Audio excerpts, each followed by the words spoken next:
Dobrý den, po delší pauze vás vítáme u sestřihu z Team Rally. Tentokrát se podíváme na Kizmi Rally, která se jela koncem ledna a uzavírala druhou třetinu šampionátu.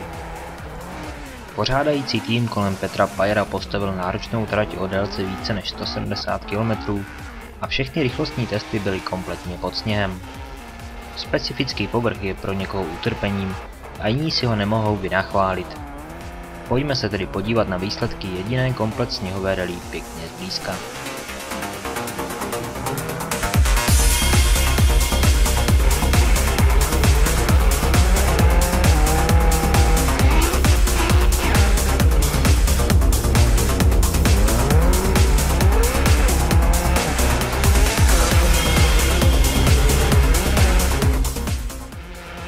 S blížícím se koncem šampionátu jde v celkovém hodnocení pořádně do tuhého.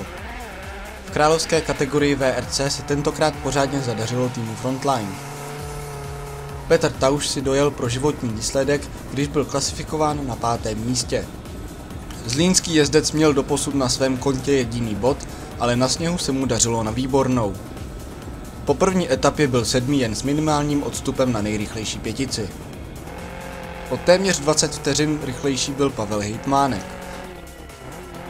Jezdec FIDO týmu patří k těm, kteří mají sníh v oblibě a svými časy to i potvrzoval.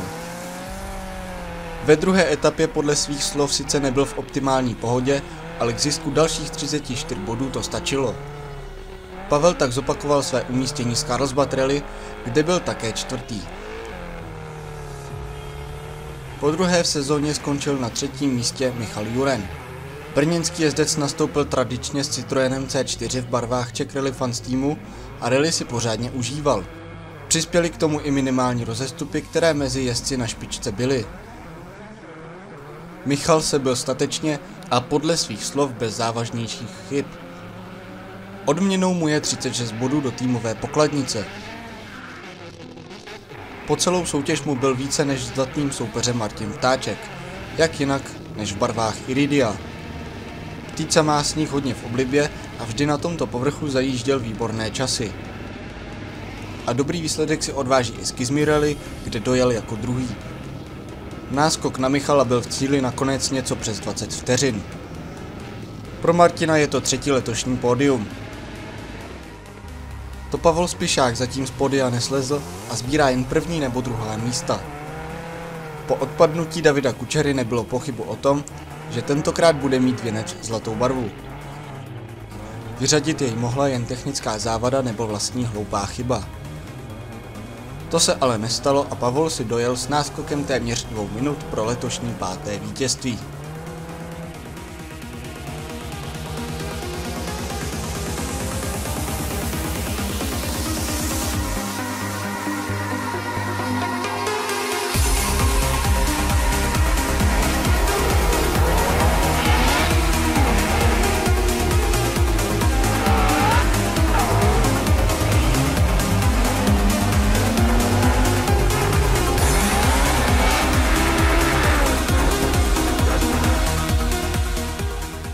Jestliže mezi VRCčky vládne Pavel Spišák, tak ve skupině S2000 celkem s přehledem králuje jeho bratr Štefan. O další místa se svádí napínavý souboj. Smůlu měl tentokrát Matěj Homola, který odstoupil ze 3. místa až na úplně poslední RZ. Mezi nejrychlejší pětici se tak posunul Lukáš Bruder.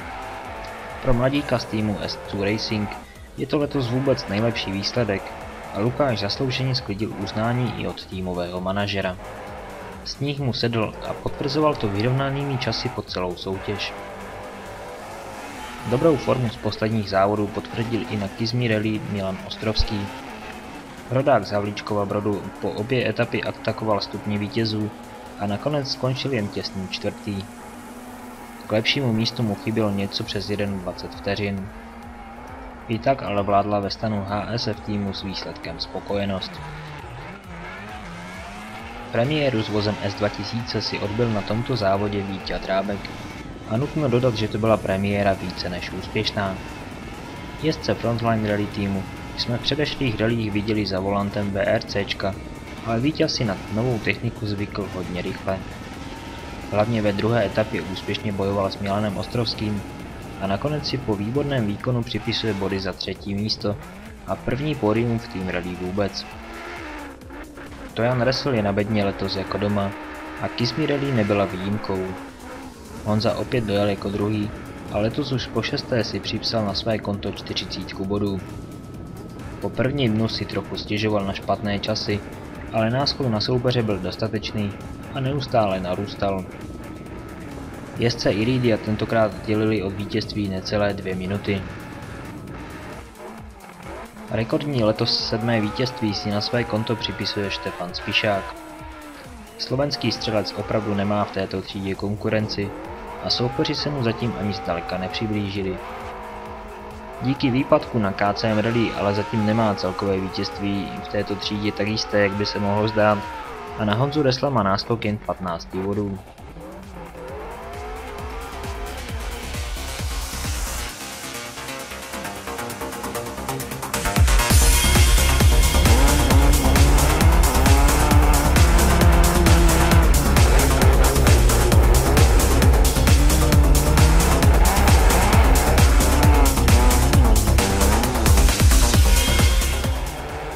Další na řadě je kategorie produkčních vozů. Tady to bylo mezi nejrychlejší pěticí hodně našlapané a po prvním dni je dělilo jen necelých půl minuty. Nakonec byl na 5. místě klasifikován Adam Nezval z HSF týmu. Adam letos prožívá hodně vydařenou sezonu a sníh navíc patří k jeho oblíbeným povrchům. Jak nám ale řekl, ve druhé etapě jenom přihlížel a kupil jednu chybu za druhou. Oproti prvnímu dni si o místo pohoršil a na 4. mu nakonec chybělo necelých 5 vteřin. Pořádnou porci smůly si vybral na poslední RZ celého závodu Jan Kundlák.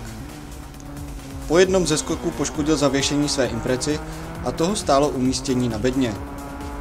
Jezdec Karlsbadu zajížděl výborné časy hlavně ve druhé etapě, ale rally končí až za cílovou páskou. Slovenskému střelci chybělo na pódium nakonec 13 vteřin.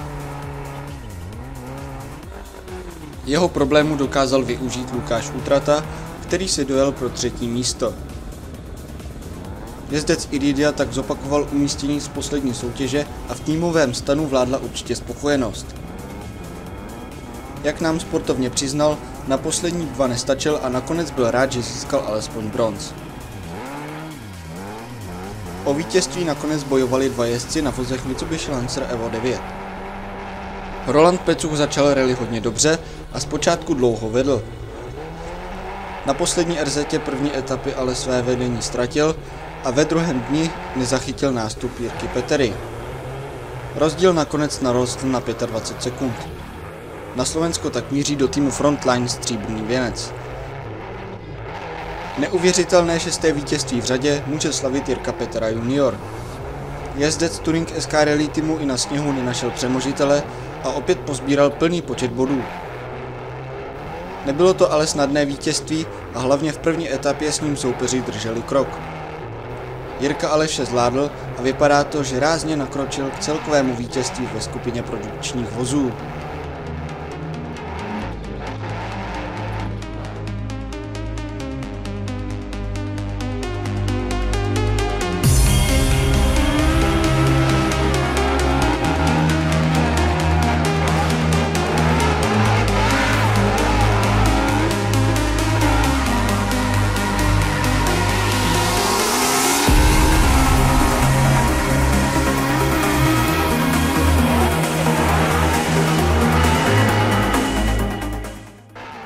Mezi dvoukolkami je to v průběžném hodnocení pěkně našlapané. Dobré umístění ztratil na úplně poslední RZ soutěži Jakub Hoffman. Jezdec S2 Racingu byl s přehledem druhý, ale tato havárie mu vystavila konečnou. Mezi nejrychlejší pětici se tak dostal jeho týmový kolega Jindra Kalivoda, jen těsně před Karlem Nieveltem a Honzou Hejtmánkem. Rozdíl mezi těmito třemi byl v cíli jen necelé 3 vteřiny. Jindrovi se povedla hlavně druhá etapa, během které se posunul v napínavých soubojích hned o 3 místa nahoru. Po 2 nevydařených soutěžích slavil úspěch také Míra Čech. Jezdec IF Motorsportu si dojel pro 4. místo, když po celou soutěž marně bojoval s Pavlem Steinerem o lepší umístění. Po úvodním dni byl rozdíl mezi oběma jezdci jen 5 vteřin a podobný rozestup byl nakonec i v cíli celé rally. Konkrétně to bylo 6,5 vteřiny, které dělily míru od pódia. Pavel Steiner si mohl pořádně oddechnout. Jezdec Carlsbadu vystoupil na pódium letos podruhé a měl z toho samozřejmě obrovskou radost. V první etapě se dopustil sice jedné kolostřešní kombinaci, ale pak už to bylo v podání příbramského jezdce bezchybný výkon a zasloužený bronzový věnec. A veselo bylo také ve stanu domácích. Hlavní žilísko-vohník Petr Pajer totiž početné domácí fanoušky nesklamal a dojel si pro druhé místo. Petr nastoupil tradičně s Ladou S1600 a na stupních vítězů se usadil už po prvním dnu.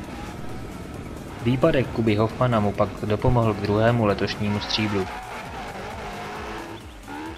Roli největšího favorita potvrdil Stanislav Pecha. Stano na sněhu umí a od prvních ostrých kilometrů si postupně budoval náskok.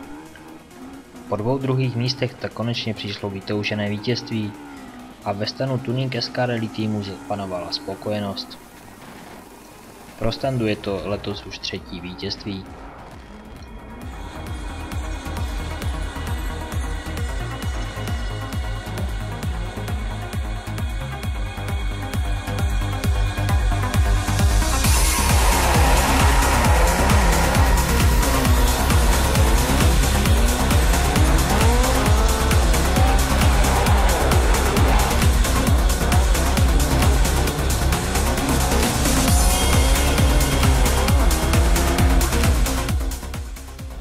Posledním bodem v našem scénáři je skupina A8. Letos podruhé mezi nejrychlejší pětici nakoukl Jirka Bayer. Pomohli mu k tomu problémy Míry Kristýna a Vaška Šourka na poslední RZ celé soutěže, díky kterým se posunul hned o 2 místa. To ale nemění nic na tom, že Jirka odjel výbornou soutěž a po právu si odváží body za 5. místo. S2 Racing se v této třídě vůbec dařilo, když o příčku lépe dojel Martin Brudr. Ten konečně prolomil prokletí 5. míst a poprvé si letos může připsat na své konto 34 bodů. V první etapě se Bruďa strápil s technikou, ale do druhého dne se podařilo dát auto dohromady a na časech to bylo znát. Bronz smíří do Českých Budějovic, a to zásluhou Karla Kunzla. Carlos přiznal, že se na tuto soutěž příliš nepřipravoval a tak byl svými časy sám překvapen. Na boj o vítězství sice neměl, ale na druhou stranu si celkem s přehledem pohlídal umístění na stupních vítězů. V závěru odrazil i útok dotírajícího Martina Brudra. Letos poprvé si pro 2. místo dojel Pavel Novotný. Jezdec Montec Motorsportu si sněhové podmínky hodně užíval. Postupně narůstal jeho náskok na Karla Kunzla a tak vsadil ve 2. etapě na jistotu. Za vítězem sice zaostal o téměř 2 minuty, ale i tak vládla u modrožlutých z nejlepšího výsledku sezony spokojenost. Už po 5. za sebou vystoupal v této kategorii na nejvyšší stupínek David Hrbáček. Tento mladík z týmu KCM přidělává ostatním borcům pořádné vrásky na čele a zdá se, že žádný povrch ani počasí pro něj není problém. David nastoupil tradičně z Mitsubishi 6. evoluce a rally vyhrál systémem Start Cíl. Uvidíme, jestli ho dokáže někdo zastavit.